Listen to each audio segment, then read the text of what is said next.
This podcast may contain content that is graphic and disturbing in nature. Listener discretion is advised. In the winter of 1991, tragedy hit the local hospital in Lincolnshire, England, when many children were suddenly stricken by a mysterious and deadly illness. Doctors were baffled as these children were admitted to the hospital separately and for relatively minor conditions. However, the children did have one thing in common.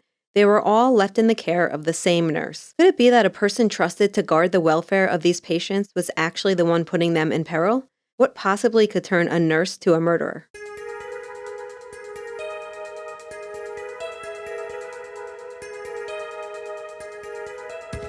This is episode 45, The Beverley Allitt Story.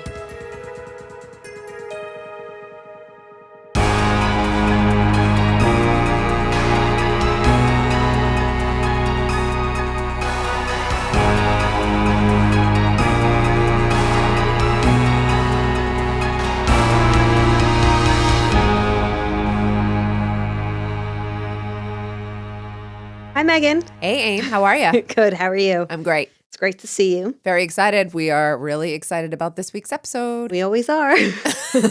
I'm super excited this week because we are partnering with Acorn to bring this special UK episode. Acorn TV is a streaming service that's rooted in British television. It has a rich catalog of exclusive, award-winning series across genres, including mysteries, dramas, comedies, and so much more. Don't forget to try your 30 days free at www.acorntv when you use promo code WOMEN. And we just want to say a big thank you again to Acorn TV for giving us the opportunity to bring you these additional 4 episodes this month. Today is the 4th and final episode in our special UK edition series. And Meghan, not only is this a special UK episode, we are covering a serial offender. That's your forte, isn't it? One of my fortes. Have you heard of this case? I actually haven't. You're really good at picking cases. You're really good at picking ones that I don't know, which I appreciate all the time. Excellent. Thank you to Emma and Natalie Bellino for their help researching today's case. Thanks, guys. Beverley was born October 4th, 1968 in Grantham, Lincolnshire, England, and she was one of 4 children. By all accounts, she had a very normal upbringing. She had 2 parents, and she had 2 sisters and 1 brother. No reports of any abuse or trauma. However, from an early age, she was described as exhibiting some strange behaviors. So mostly, she would go to great lengths to get attention. She was going to school claiming that she had these horrific injuries, but she would never show anyone what was under her casts or her bandages. So what she would do, Meghan, is she would wear casts and dressings over fake wounds just to get attention from others, especially when she was at school. She was described as a pretty poor student. She didn't do very well academically, and she ended up dropping out of school around the age of 16. Okay. As a teenager, around this time, she would babysit a lot of the neighborhood children, and everyone said that she was really interested in babysitting, and everyone knew to go to her if they needed someone to watch their kids. As a teenager, though, her weight started to increase, and she also became increasingly attention-seeking and even aggressive towards people. She also spent a considerable amount of time in the hospital with many physical complaints. She was always complaining about something. She would tell stories that she fell off a horse or got hit by a car. She cut her arm. She burned her leg. At one point, her behavior even resulted in her convincing a surgeon to remove her appendix, which turned out to be perfectly healthy. Oh, these are early red flags, and I know where we're going. I know that you know exactly what this is. Yes. I mean, she was clearly manipulative, but I don't think a doctor should just take people's word for it and remove body parts. I mean, you got to be real convincing on that one. And after she got her appendix out, it took so long to heal because she wouldn't stop messing with the scar. And she would often pick the scar, and she would often self-harm in many, many ways. She was probably trying to prolong it, too, for the attention. You're absolutely right. And she would also resort to doctor shopping. Have you heard of this? No. Doctor shopping. Basically, she would go doctor to doctor because doctors would start catching on to her attention-seeking behaviors. Oh, yeah, no. I'm sorry. I have heard of this. It's usually, I've heard of it in different ways when people are trying to get narcotics or other types of, that's drugs. Called doctor shopping as well. This behavior, of course, sounds like something we've seen many times before. Meghan, what does this sound like? Sounds like Munchausen. Sounds like Munchausen's. Just to give you a brief idea for those of you who don't know, it's a rare type of mental disorder in which a person fakes illnesses. They'll lie about their symptoms, they'll make themselves appear sick or purposely unwell. We see it mostly in young children, and it's considered a type of self-harm. Yeah, it's mostly women too, correct? Absolutely, mostly women. At some point, this behavior failed to elicit the desired reaction in others, so she began to start harming other people to satisfy her desire to be noticed. What does this sound like? Munchausen by proxy. The Munchausen by proxy is a term that was used for a rare but serious form of abuse where a person fakes or produces symptoms in someone else, typically their child. Okay, going back to Beverley's background. She attended Grantham College in Lincolnshire, where she trained as a nurse. And during college, she met her first boyfriend, a man by the name of Stephen Biggs. She didn't really date much, and this was the first time she had a romantic relationship, most people say. She acted very strange in this relationship. She demanded that she become his girlfriend, and when he gave her a ring, she declined and said she didn't want to get married, but then at another point, she asked him to marry her. A lot of strange things. She refused to hold his hand in public. She reportedly would only have sex with him once a month. They had very violent fights in which Stephen was the victim of, domestic violence. She would knee him in the groin. She also had a habit of lying. She made several claims that she had been raped and that Stephen had AIDS. Oh, wow. She also claimed that Stephen raped her, but all of these things were never corroborated and likely a lie when you look at her previous behavior. But her odd behaviors continued when she was suspected of smearing feces along the walls of a nursing home where she trained. That doesn't even make sense to me, to be honest. No, I don't think it's supposed to. I don't even see where that fits with any pattern, but okay, go ahead. So that's just an example of, this kind of odd behavior she was having. Her attendance was also very poor due to the amount of illnesses, quote, illnesses that she had. And as a result of all of this, she ended up failing her nursing examinations. Well, it's interesting because you said she dropped out of school, so she must have kind of gotten a GED, then gone back and for nursing. Okay, I get it. I'm putting it together. Go ahead. Yep. Despite Beverley's history of poor attendance and odd behavior, she was hired on a temporary 6-month contract at the chronically understaffed Grantham and Kesteven Hospital in Lincolnshire in 1991. And this is where Beverley began to work as a nurse in the children's ward. At the time, there were only 2 trained nurses on the day shift and 1 for the nights. So when she started, it was very much understaffed. And it seems that even though she failed her nursing exams, they may have been desperate. And that's why they were giving her like a temporary contract. Yeah, okay. People she worked with started noticing strange things about her behavior not long after she began working there. While talking to other nurses, Beverley would often make strange statements. At one time, she claimed that a poltergeist stuck a carving knife into a pillow, that this poltergeist had set her bathroom curtains on fire and fed tablets to her landlady's dog. None of this makes sense, nor is it supposed to, Meghan, because you're looking at me like, what are you Well, this sounds like delusional, so I'm not sure if this is, she's now blurred the line between, you know what I mean, like exaggeration to delusion. Yep, and while she worked at this hospital, the police were called on 2 different occasions, one time to investigate a kitchen fire, and another time, there were human feces found in the refrigerator. Oh my God, okay. A few nurses expressed that they thought that Beverley should have a psychiatric examination, but they never said anything to her. I don't know if they were scared of her or they just felt like it wasn't their place. But either way, it was at this hospital that the tragic events at the center of today's episode took place. There are several victims in this case, and of course, they all deserve to have their stories heard. So I'm going to discuss each, but I'm not going to spend too long on the specifics of each case because for the sake of time, I want to make sure that we are able to talk about the arrest, the trial, the aftermath, the theory. So I might not spend as much time on victims as we normally would like to. Okay. So this all starts on February 21st, 1991, when Liam Taylor was admitted to Ward 4, where Beverley worked, with a chest infection. I read a few reports that said Liam was only 7 weeks old.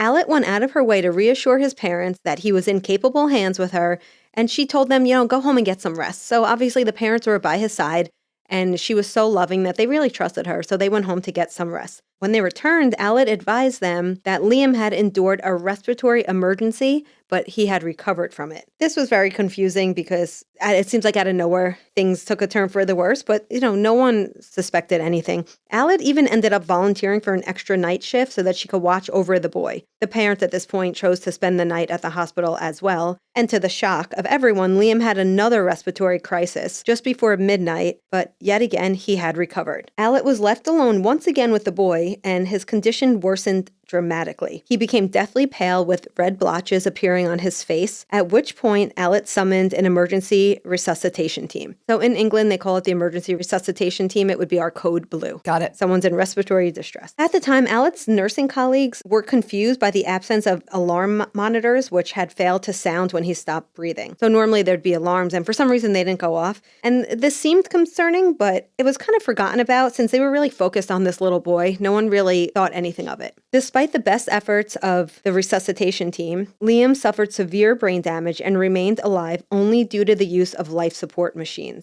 At this point, his parents made the agonizing decision to remove their baby from life support, being that they were told his condition would not improve. He died on February 22nd, and his cause of death was recorded as heart failure as a result of an undiagnosed heart condition. Everyone on the ward was in mourning and really dumbfounded as to what could have happened to this little boy. And Allitt was never questioned about her actions leading up to his death. There was really no reason to question her. Just 2 weeks later, Timothy Hardwick, an 11-year-old boy with cerebral palsy, was admitted to Ward 4 of the hospital due to an epileptic fit. Due to his condition, he was not to be alone at all, so Beverley Allitt stayed with him and was put in charge of his care. Once again, after being left alone with the boy, she summoned the emergency team, who found him without a pulse and turning blue. Unfortunately, the team was unable to revive him. An autopsy was performed, but there were no red flags, and his cause of death was determined to be a complication of his existing condition. Okay. Everyone, once again, confused, upset. How could another child be lost so soon? But nobody thought anything nefarious was going on. Well, it's tragedy. It's a small child, but the children are already in the hospital for a condition. Yes. So there's that, you know. Exactly. In fact, Beverley was even consoled because 2 of her patients had passed away. So she was the victim in a way because she was so close to these patients. And you see what this is setting up for when we talk about theories.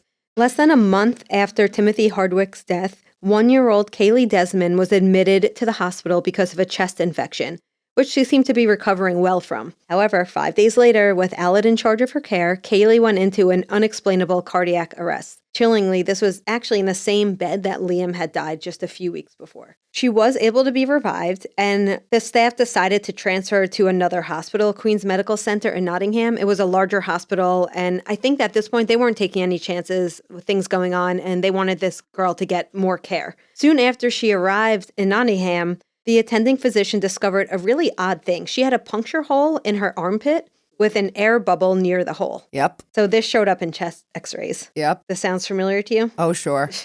Shockingly, they attributed this to an accidental injection, and no investigation was initiated. That's surprising. Right? And although she made a recovery, she would never be the same. She had several medical issues, and to this day, she requires medical and psychological care.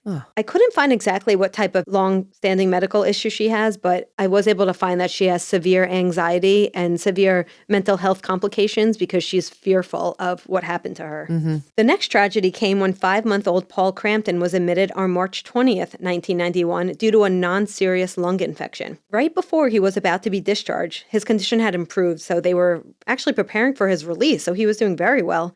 Allitt was alone with Paul, and she called for help because Paul appeared to be suffering from insulin shock. He got better, and then this would happen again. This would happen on 3 separate occasions. He went into a near coma, and doctors could not explain why his levels were fluctuating. He too, like Haley, was transferred to the hospital in Nottingham. Allitt ended up riding in the ambulance with him, and when they arrived, he was found to have too much insulin in his system. Luckily, he did end up surviving. But listen to this, Meghan. He had over 43,000 milliunits of insulin, which is the highest they say they have ever seen. I think normal somewhere around 500. And please tell me now there's going to be a problem. Or how are they going to explain this? Meghan, how was this not enough to raise alarm bells? I do not know. But that's shocking. Yep. Just the next day, 5-year-old Bradley Gibson was admitted to the hospital due to pneumonia, and he went into an unexpected cardiac arrest. Once again, he was resuscitated and saved. When his blood results came back, they showed high levels of insulin, which the physicians could not explain. That night, once again, while under Allitt's care, he suffered yet another heart attack. He too was transferred to Nottingham Hospital, where he made a full recovery. Now, this is just too much of a pattern not to start paying We're attention. not even near done yet, Meghan. Yeah, and although I actually know cases where this has happened as well, so. At this point, there's enough of a pattern, but it keeps going. Okay. Just the day after Bradley was transferred, 2-year-old Yikun Chang was admitted because of a fractured skull from falling out of a window. In the care of Allitt, his oxygen levels dropped dangerously 2 times.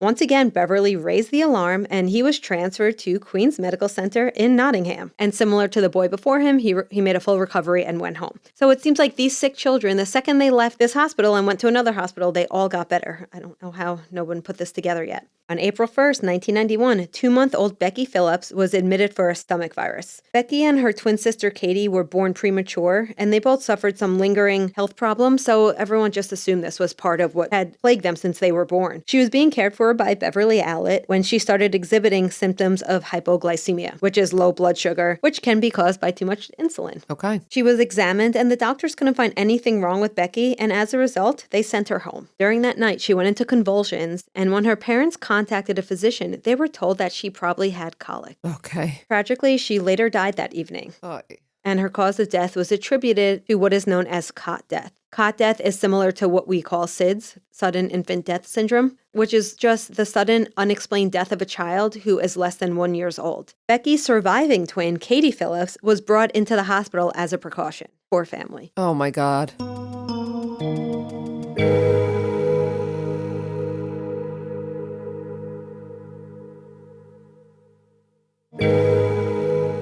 So the family was worried that perhaps it was, some genetic abnormality that caused Becky's death, and they were not going to take any chances with their only surviving child. Right. Little did they know they were taking her to the place that, harmed her. While she was in Beverly's care, and at this point, Beverly was the main nurse on the ward, Katie's heart stopped, and the resuscitation team was summoned yet again. They were able to save her, but unfortunately, 2 days later, she suffered another attack, which resulted in the collapse of her lungs. Katie was then transferred to another hospital, where they found that 5 of her ribs were broken. Did she survive? Hang on.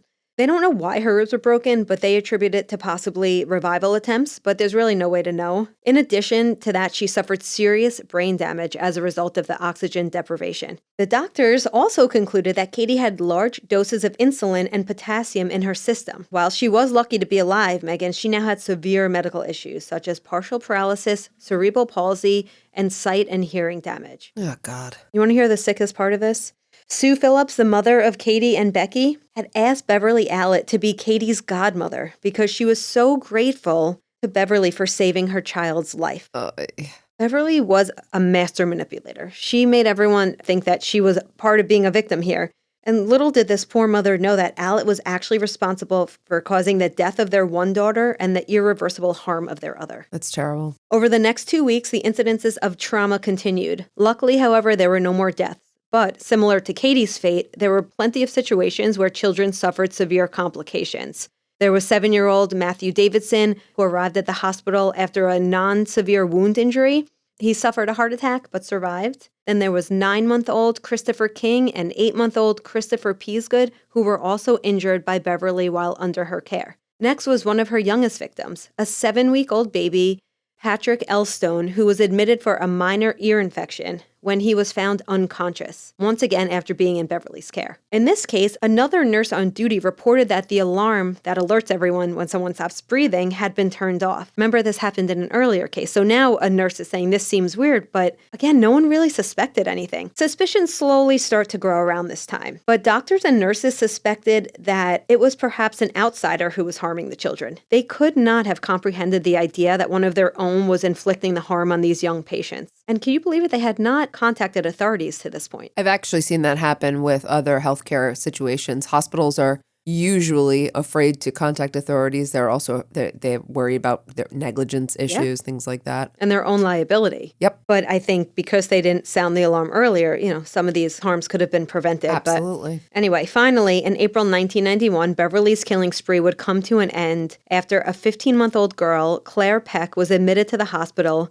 after suffering an asthma attack. Now, Claire was put on a ventilator and she required constant observation. And once again, while in the care of Beverly, she went into cardiac arrest. And this was also a day before she was due to be discharged. So she was also looking like her condition was improving. Once again, she was resuscitated and considered stable, but she sadly died following another cardiac arrest, again while in the care of Allitt. When an autopsy was performed, it was discovered that she had traces of potassium in her blood and lidocaine in her tissues. And lidocaine is a drug that is often given during cardiac arrest to adults. but not suitable for babies. After this death, the hospital management finally called the police. And now the police were investigating 25 suspicious cases. Wow. And they found a few similarities in all of these cases. All of the victims had high levels of insulin and or potassium in their system. And guess what was the only linking factor? That Beverley Allitt was their caretaker, Yep. every single one of them. Exactly. Beverley Allitt was their caretaker. Then other things start coming up. The key that accessed the insulin cabinet went missing, and the person who reported it missing was Beverley Allitt, so this made her look suspicious. Plus, they were trying to check the records when they noticed that several pages were missing from the logbook, and these happened to match the dates of the suspicious deaths and injuries. And guess where they found those pages eventually? In Beverley Allitt's possession. Yes. It was found in Beverly's home after a search was conducted.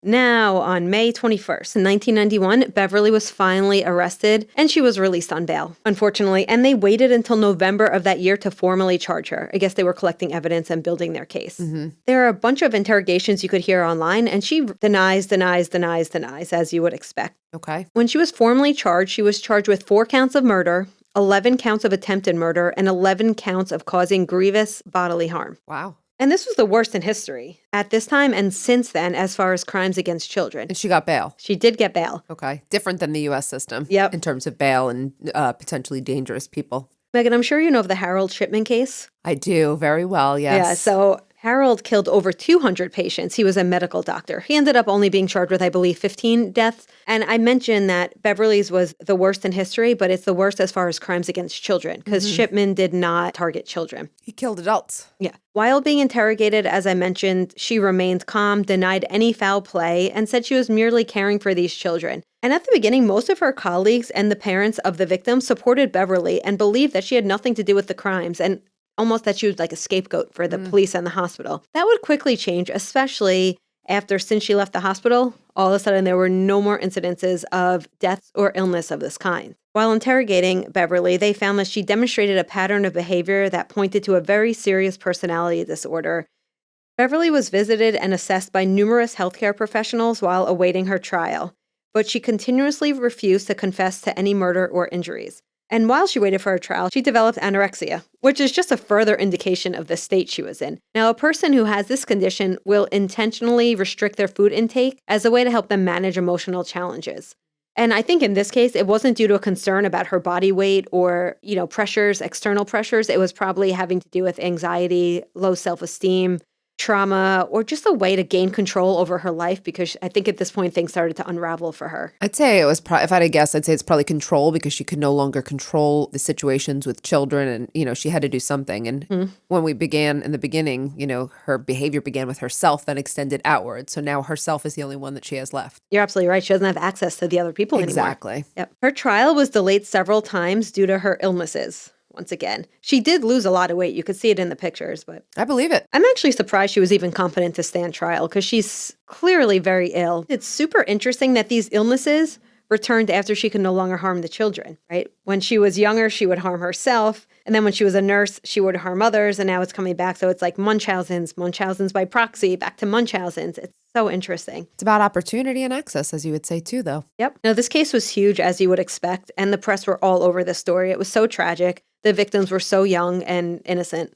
The hospital was also under a lot of scrutiny. Like, how could they have missed this all? Yeah. Finally, the trial began at Nottingham Crown Court on February 15th, 1993. And this is almost 2 years after her arrest. That's about right, though. Yeah. Usually, it should be a couple years for a major trial like this. Yeah, then this definitely was a major trial. The prosecutors demonstrated to the jury that Beverly was on duty during all of the episodes and that there was a lack of suspicious episodes whenever she was not there. They also presented the evidence of high insulin and potassium levels and drug injections and puncture marks on the victims, which were also linked to Beverly. She was also accused of cutting off her victims' oxygen, either by smothering or turning off oxygen machines in some cases. Yeah, okay. The trial lasted almost 2 months, but Beverly only attended about 16 days due to her various illnesses throughout the trial. Yeah, well, they can have the trial go on without her. Yep, and they sure did. And she was convicted by a jury on May 23rd, 1993, and given 13 life sentences for murder and attempted murder. This is really up there. In the UK, they don't sentence like this. Harold Shipman got 15 life sentences, which was considered by far the highest sentence in the UK. And this is not very far behind that. Her trial judge recommended that she serve a minimum term of 40 years which would keep her in prison until at least 2032 at the age of 64. She didn't take the stand, correct? She did not take the stand. Okay. I mean, I think that's brilliant. She should definitely. not have. Yes. Yeah. In August of 2006, she requested an appeal on the length of her sentence. And on December 6, 2007, the High Court ruled that Allitt would have to serve at least 30 years in prison and have to wait until at least 2022, now at the age of 54, until she could apply for parole. The judge acknowledged that there was an element of sadism in her actions and stated, quote, "By her actions, what should have been a place of safety for its patients became not just a place of danger, but if not a killing field, something close to it." Joanne Taylor, the mother of Allitt's first victim, Liam, said she was pleased with the judge's verdict and his reference to Allitt's sadism. In court, she said, "That's what we all felt at the time. There's a fine line between evil and illness, and I'll never forget him saying that word today." So, this sadism really stuck with people. And then the father of the 15-month-old Claire Peck, he was absolutely delighted with the outcome and pleased for the other families. What's interesting about this trial and the conviction is that it was the harshest sentence ever given to a female. But I don't know about you, but I think this is, given the horrific suffering of the victims and their families and the disgrace she brought upon nursing as a profession, this seems right to me. Are we there where we're talking about our opinions? We're not. Then I'm sorry. Then I'm going to hold off. Okay. A few more things, Meghan. Another interesting outcome, the maternity unit in Grantham and Keshe Hospital was shut down altogether after the trial. So what ended up happening? Beverley Allitt ended up being incarcerated at Rampton Secure Hospital in Nottingham, which is a high-security facility that houses individuals detained under the Mental Health Act. Basically, she's being civilly committed. Was that part of her sentence? It was part of her sentence. That she was pretty much being civilly committed. That's what we do here, where if you're a risk to yourself or others, you can be committed and treated against your will. Right, you can. I was just wondering if it was part of her prison sentence, because civil commitment, too, here can be used post-sentence or in lieu of a sentence. So I think it was clear to them that although technically she would be up for parole, she wasn't going to go anywhere anytime soon. And the way I see it is they were going to be committing her to, the mental health facility until if or when she restored to competency, and then maybe transferred her to prison. During her time at this hospital, she began attention-seeking behavior yet again. She was eating glass, pouring boiling water on her. Again, she was just doing anything she could to get this, she was doing this attention, self-harming behavior once again. And because of her behavior and the horrendous nature of the crimes, she was placed in the home office list of criminals that will never be eligible for parole. Oh, that's interesting, because the judge said she could be. I didn't realize they could then rescind that and make this determination. Very interesting. I don't think we can do that here, can we? No. If you're eligible for parole, you come up in front of a parole board. You could be denied every time, and it could be common knowledge. Like, technically, like Manson had parole, but he was never going to get parole. But no, you can't do that here. The most recent information on Beverley was just this past February. Actually, February 15th, 2001, there's an article that came out that talked about how Allitt, she's now 52, she was offered the COVID vaccination along with 360 other patients at the hospital. And this caused an uproar among civilians because Katie, who was one of Allitt's victims, who is now 30, the one that suffered the paralysis and the blindness and the brain damage, she had not yet received the vaccine. Well, I could see why that causes an uproar. I've heard similar things also about prisoners here, even getting the vaccination before people on the outside. But I think what people need to remember, obviously, you know me on my soapbox about humanity, but I won't do that. But the fact that people who are working in prisons, corrections officers and other employees, they should be protected. Well, in prisons, too, it's a rapid spread. So it's, you know what I mean? It does. It won't, if you don't vaccinate in prisons, with the shared airspace, everyone's going to be sick all the time. And that's not going to, the long-term. And that's taxpayers' money. Long-term consequences are terrible. So, Even if you don't care about the health of inmates, it's practicality. Still absolutely. So, Meghan, what are your theories here? Oh, I mean, finally, sorry, we got here. No, I was going to say, finally, we got here, Meghan. What do you think? Well, she has, it was a clear case of Munchausen. My feeling is probably that as one of, several children, she got lost in the mix and just did not get the attention probably from her father that she was seeking or her, as a parent. So she started acting out real early. So she developed Munchausen, otherwise known now as factitious disorder, a little bit early on, and then realized, that she could up her game. So Munchausen by proxy, where she was making her patient sick, serves two purposes. So either way it works. If her patients survive, she's seen as the hero. If her patients die, people give her sympathy because she's so sad. I tried so hard. So this serves the need that, need. The hard part is, this is criminologically what's happened, right? And so this is a mental illness, but it's how do we reconcile her mental illness with her behaviors and her actions and her punishment? Someone who's swallowing glass is attention seeking, but obviously, that's a sick person. So how do we reconcile that with the punishment? Criminologically, where are you at? I mean, we agree that this is just Munchausen and Munchausen by proxy? I also think there's possibly a little borderline personality here because you look at these patterns of instability in her interpersonal relationships. There's issues with her self-image and her affect, the impulsivity, the attention-seeking, and there is an association between those with borderline personality disorders and those with factitious. Yes. Yeah, so Munchausen's is a severe personality disorder in itself. Yes, right? Okay. It is. Yeah. So, and you know what? We talked about that in another episode, the relationship, I think, between borderline and Munchausen. I swear I remember it. I know. It sounds familiar. So, too. yeah, I totally would agree that there's borderline there as well. It's also rare for someone to have Munchausen's and Munchausen's by proxy. Yeah, usually it's one or the other. I find that pretty interesting about this case as well. And there's another aspect here, and is that unfortunately, Munchausen by proxy, when you're a healthcare worker, I've seen a lot of big cases here where the red flags are all there.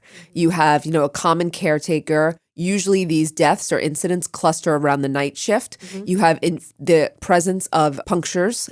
You find injectable substances. All the red flags are there, but it still takes them a long time to connect the dots. And then, in this case, they actually wound up, way too late getting her. But what I've seen before in other cases with these kind of, angels of death is that the person is actually transferred to another hospital so that the liability issue is not an issue. I'm glad you brought up the angel of death because people refer to her as an angel of death, but I don't see that here because, Meghan, correct me if I'm wrong, but angel of death describes people who obviously are typically nurses or doctors who decide who should live or die, sometimes helping to end people's suffering or to play the hero role. I guess you see the hero role a little, but I don't think she did anything. I don't think you could say she was like a Jack Kevorkian, right? Because Kevorkian's not an angel of death. No, I would look at it the other way. So Kevorkian is assisted suicide, but he's not trying to take the ultimate control over life or death. Angels of deaths are taking control over life or death. So I actually think she fits that. Whereas I think Kevorkian is more, again, he's not making the final decision. He's not trying to control. He's just facilitating a process. Angel of death term is usually used when we're talking about healthcare serial killers. For healthcare serial killers, do you ever see them described as Munchausen's by proxy? Because Munchausen's by proxy seems like it's a caregiver, but typically a parent. You don't usually see a nurse first would be the parent or guardian, but then next would be healthcare. Yeah, there are definitely Munchausen by proxy with healthcare killers as well.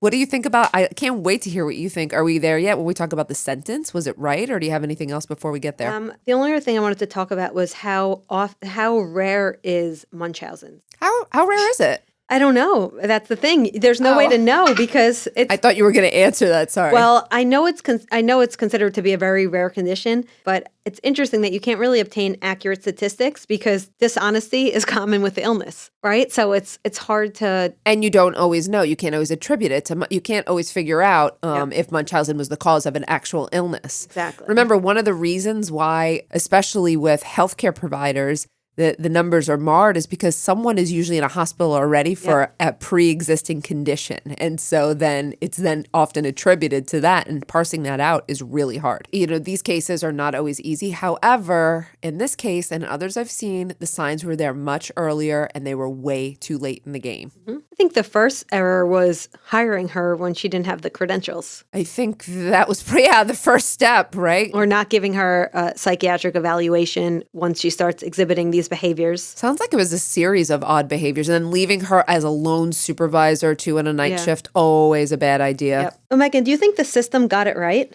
So she's civilly committed indefinitely. So, Yes. Okay. You know what? I would not have known about the minimum of 30 years and parole, to be perfectly honest. I think she's always going to pose a danger, even though people age out of crime. I think the civil commitment is appropriate in her case, and I don't always believe that. Now, she clearly had a mental illness, but do you think, I read some comments on this case, why did she not plea insanity? Well, why didn't she? Well, I don't think she did because I don't think she's insane, first of all. I think insanity means you don't know the difference between right and wrong. Oh, well, she wouldn't, I'm sorry. So the reason she didn't plead insanity is because she wouldn't stipulate any guilt. Yeah. You'd have to if you're going to plead insanity, you have to stipulate that you did it because you qualified under. You did it but for or whatever. Exactly, Yeah. but she didn't want to, she was totally objecting and wouldn't take responsibility. So that's why she didn't plead insanity. Well, and also, as I tell my students, the difference between competency and insanity. When we talk about insanity, a person does not hide their crimes because they don't believe they did anything wrong. Yeah. So you can claim you were insane, but then it's like, well, then why'd you steal the logbook? Or why, There was a cover up, a series of steps. And there's also the fact that certain personality disorders and certain mental illness, some of them will help negate your culpability, right? Some of them will make it so that you have diminished culpability.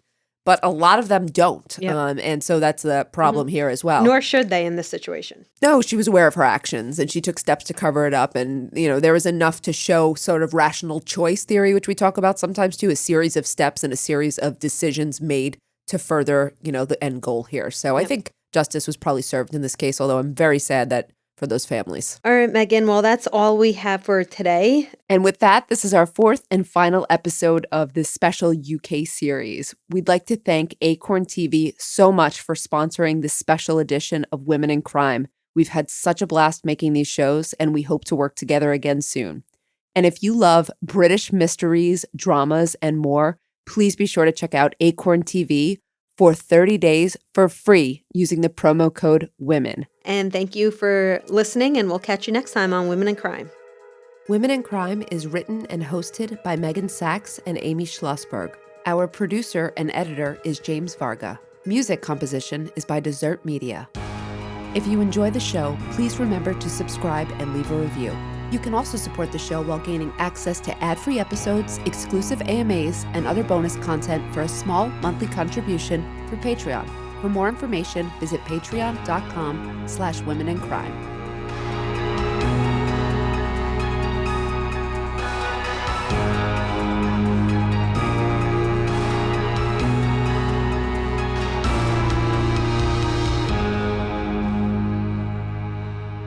Sources for today's episode include The Independent, RadioTimes, DailyMail, The Guardian, TheSun, and Mayo Clinic.